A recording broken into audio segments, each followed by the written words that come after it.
Pregnancy loss can be an incredibly difficult experience for anyone looking forward to welcoming a new member of their family. But for some expectant parents caught in the middle of changing laws, it can also take a significant toll on their mental health. In 2021, Kirsten Hogan found out she was pregnant. Although unplanned, Hogan welcomed the pregnancy, but her abusive partner did not and insisted she get an abortion. She fled to Texas seeking a safe place where she could escape her relationship.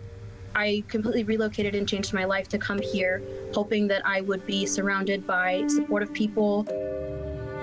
At just 19 weeks pregnant, Hogan's water broke. She was rushed to the hospital. They told me when I got there that it wasn't likely that my son was going to survive, but we were going to do everything we could. The nurses did their best to provide me with factual information. Her hospital visit took place just weeks after Texas's abortion law went into effect, which bans abortions after a fetal heartbeat is detected. The life of every unborn child who has a heartbeat will be saved.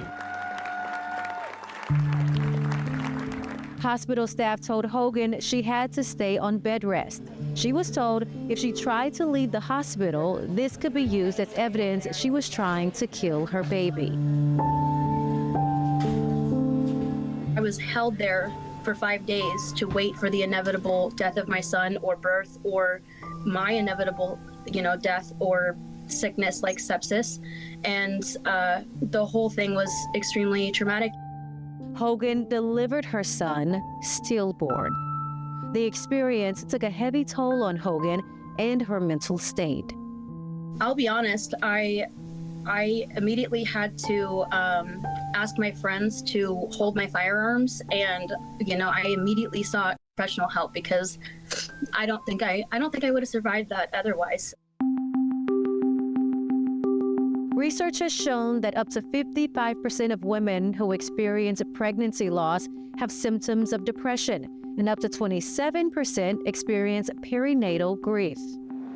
Hogan said her trauma was compounded by her knowledge that she could have received the care she needed elsewhere. Had I been in a state without these, restrictions and bans, I would not have endured the situation that I had. Hogan was part of a group of women with serious pregnancy complications who were denied abortions in Texas.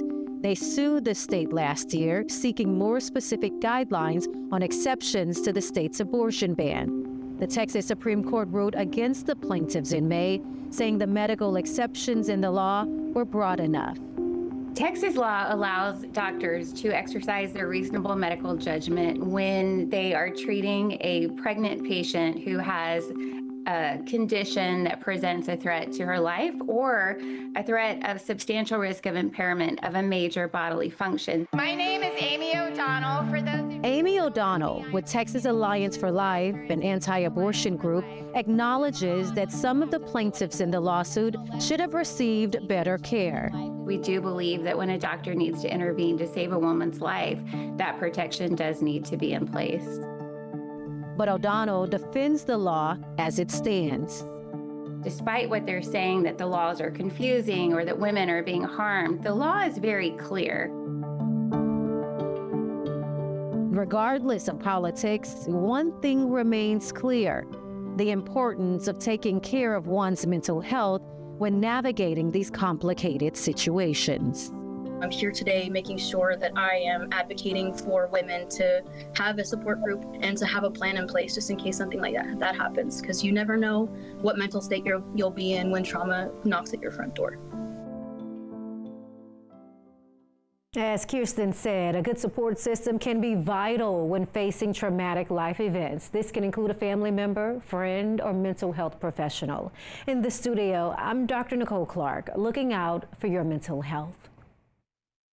Thanks for watching our YouTube channel. For more stories in your community, click the subscribe button here. You can also download the Spectrum News app or watch us on TV for the latest information, balanced coverage, weather updates every 10 minutes, and more. We'll see you then.